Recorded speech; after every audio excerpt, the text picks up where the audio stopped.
The moment 6ix9ine sat down with the Dancer project, nobody expected the chaos that followed. The second the host brought up Fat Joe's name, Tekashi flipped the switch and what came out of his mouth shook hip-hop to its core. Because this wasn't just an interview, it was an expose. Before the fireworks, we need to rewind and see how this feud even started. Fat Joe has been coming for 6ix9ine for years, interview after interview, podcast after podcast, never missing a chance to take another jab. From calling him a rat to saying he's the reason hip-hop lost its honor, Joe's words have followed Tekashi like a shadow. On the Math Hoffa Show, Joe didn't hold back. He called 6ix9ine miserable, said he couldn't look in the mirror, and even claimed he was destined for destruction. It wasn't just criticism, it felt personal, like Joe was trying to bury any trace of respect the culture might still have for him. When Joe talked about 6ix9ine, it was never casual. You could see it in his face, he meant every word. He said he tried to warn Tekashi years ago, told him the path he was walking would end badly. According to Joe, 6ix9ine brushed it off and kept playing the gangster image, and when the feds came knocking, Joe claimed it was karma coming full circle. To him, Tekashi wasn't a victim of circumstance, he was a self-made disaster. But what's wild is that even after all these years, Joe still couldn't let it go.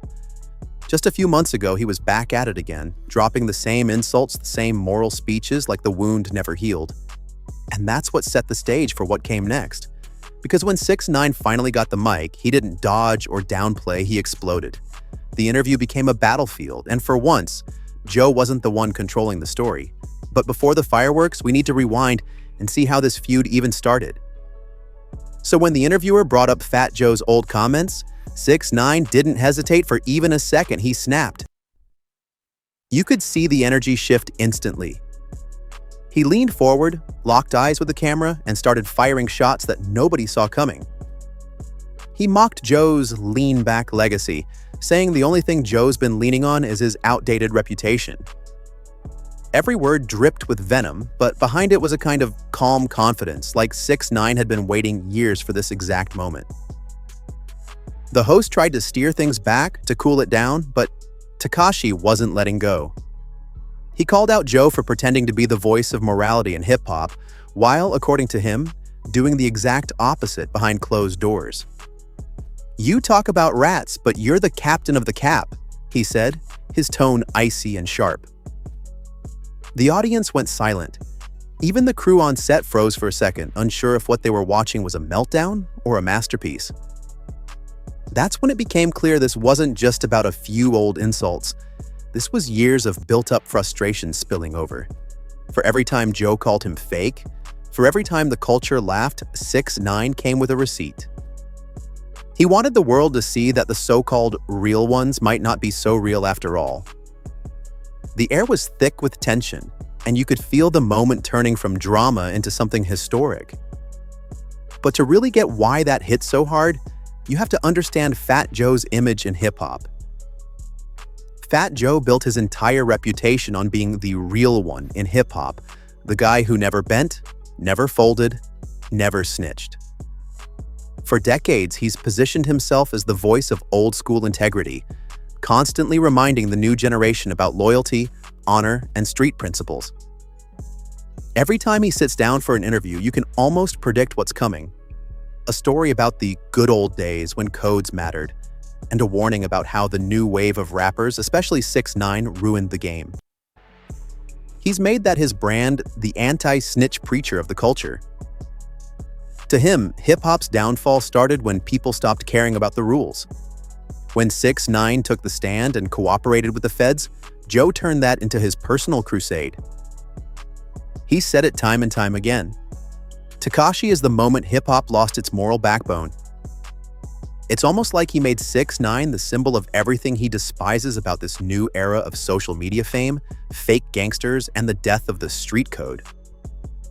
But that's where things get tricky, because while Joe's out here preaching ethics and loyalty, the streets have long memories. People have started to notice the contradictions, the small cracks in that polished, real one image. It's one thing to talk about the code, it's another to live by it. And when 6ix9ine started pressing him on that, it became obvious that Joe might not be ready to stand on the same rules he loves to enforce. But 6ix9ine wasn't about to let him play high priest of street ethics. Instead of dodging the conversation or trying to clean up his image, 6ix9ine did the complete opposite. He leaned straight into it. He looked right into the camera and said, "Yeah, I'm the rat leader." Then he smirked and added, "But Joe, he's the captain of the cap."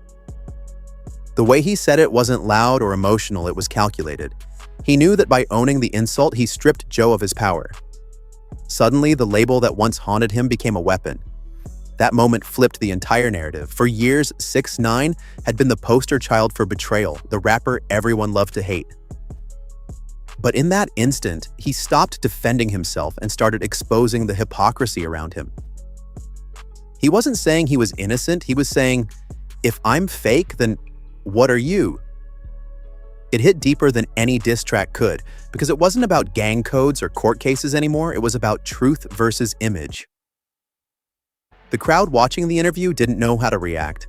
The host tried to laugh it off, but you could tell everyone in the room felt it. Tekashi's tone was serious, almost eerie, like he was peeling back the layers of an unspoken truth that everyone in the industry already knew but never dared to say out loud. He wasn't shouting, he was exposing. And for the first time, Fat Joe's long-standing moral armor started to crack in public view. 6ix9ine didn't just come for Fat Joe's credibility, he came for his legacy. Mid-interview, he dropped a bomb so heavy that the whole room went dead silent. He looked straight into the camera and said, "Fat Joe never took care of Big Pun's family after Pun passed away." That's not just shade, that's one of the deepest cuts you can throw in hip-hop.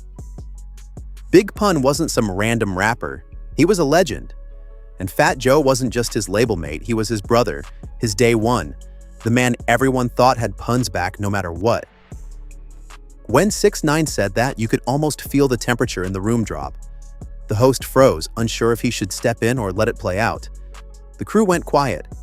Even fans watching the clip online could sense the shift. Tekashi wasn't yelling or joking, he was calm, precise, and serious. He said, "You talk about loyalty, but you didn't even take care of your brother's people." That line hit like a dagger. It didn't just question Joe's integrity, it shattered the image he built over decades. And what made it worse is that there's history behind that accusation. For years, people online have whispered about Big Pun's family not getting their fair share, but no one with a big platform ever said it so directly. So when 6ix9ine put it on record, it gave those old rumors new life. Suddenly, Joe's entire brand of brotherhood and loyalty was under fire. The streets were buzzing, fans were replaying the clip, and everyone wanted to know one thing: was 6ix9ine lying? Or did he just expose a truth hip-hop didn't want to face? The internet, of course, went into full detective mode, and then 6ix9ine dropped the line that turned a heated debate into a cultural earthquake. The second that clip hit the internet, it spread like wildfire. Twitter, TikTok, and YouTube were flooded with people dissecting every frame, every word, every facial expression. Within hours, fans were pulling up old interviews with Big Pun's widow, Liza Rios, where she talked about not receiving the royalties she was owed. Suddenly, what seemed like another 6ix9ine outburst started looking like a calculated strike backed by receipts. People began connecting dots, and the narrative shifted from gossip to possible truth. Old interviews resurfaced, showing Liza explaining how she had to fight just to see what money was still out there from Big Pun's catalog. Some fans dug up old lawsuits, claiming that Fat Joe had been accused of withholding payments from Pun's family. That was all the internet needed. Overnight, Joe's Real One image was under siege, with fans demanding answers.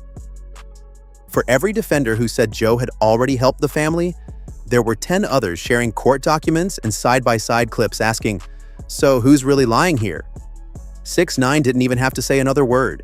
His fans did the heavy lifting for him. Every repost, every tweet, every viral stitch amplified the message that the man preaching loyalty might have betrayed it long before Tekashi ever took a stand in court. It was poetic in a dark way. Joe's own words about morals were being turned against him, and this time it wasn't the streets judging, it was the internet. And when Joe tried to calm the storm, the damage was already done.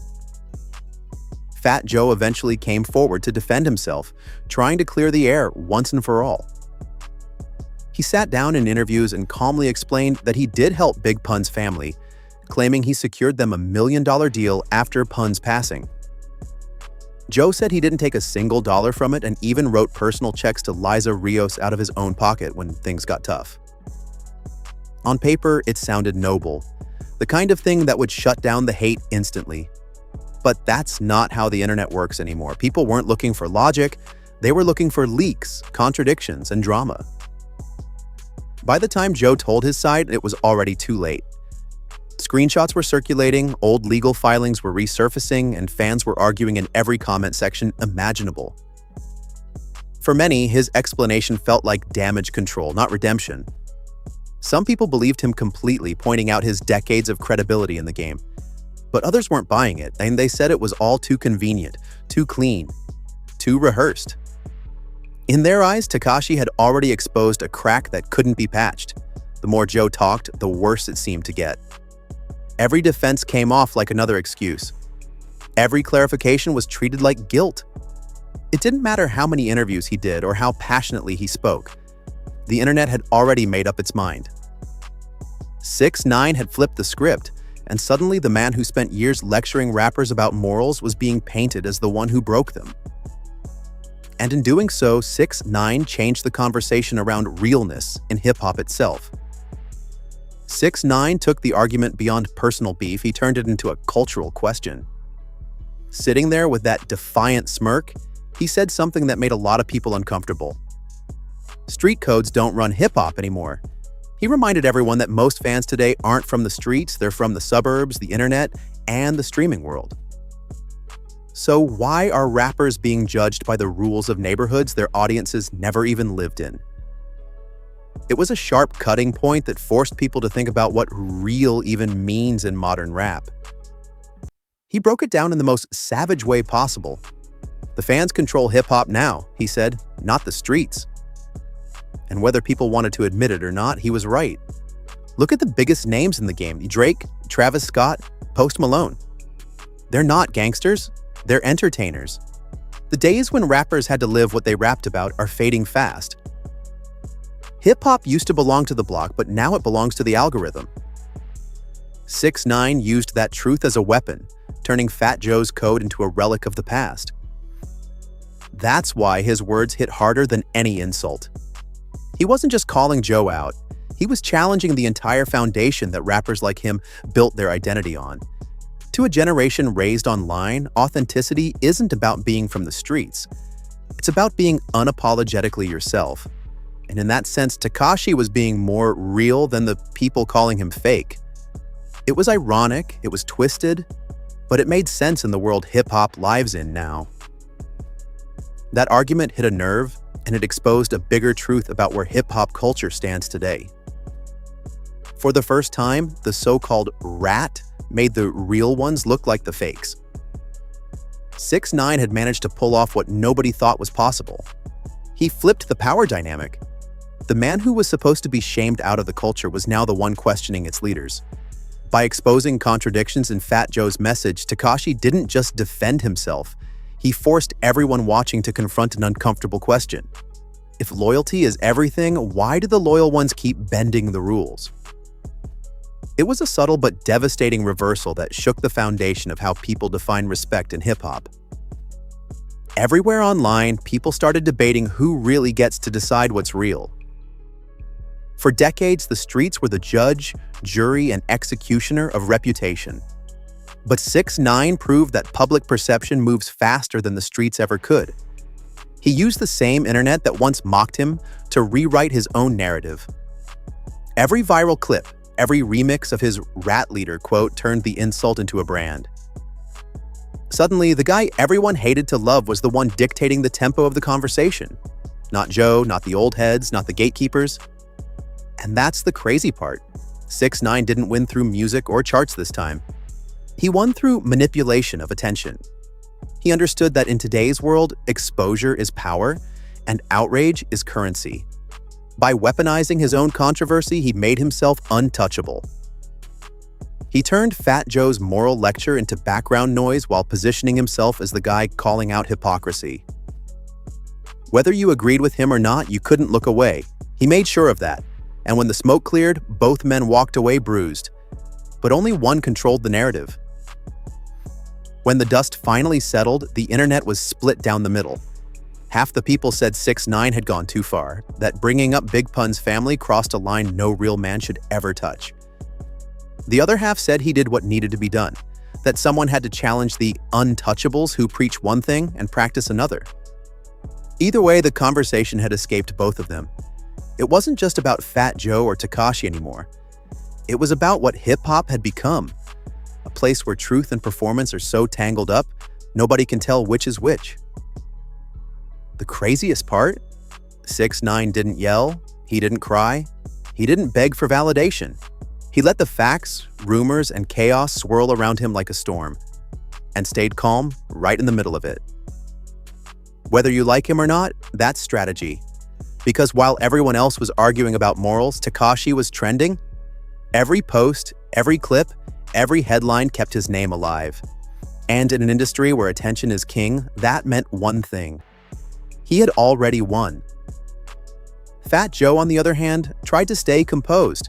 He doubled down on his story, talked about his respect for Big Pun, and reminded people that he's been solid for decades.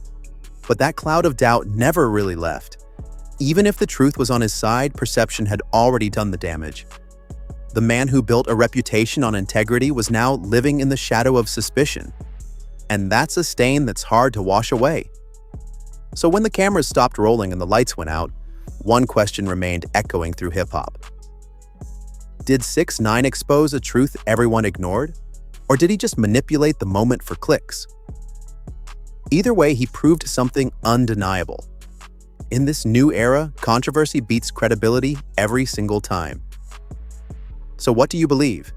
Did 6ix9ine reveal a hidden truth or just stir chaos for views? Drop your thoughts below, hit that like button, and subscribe to Urban Bars, where we break down the realest stories in hip-hop every single week.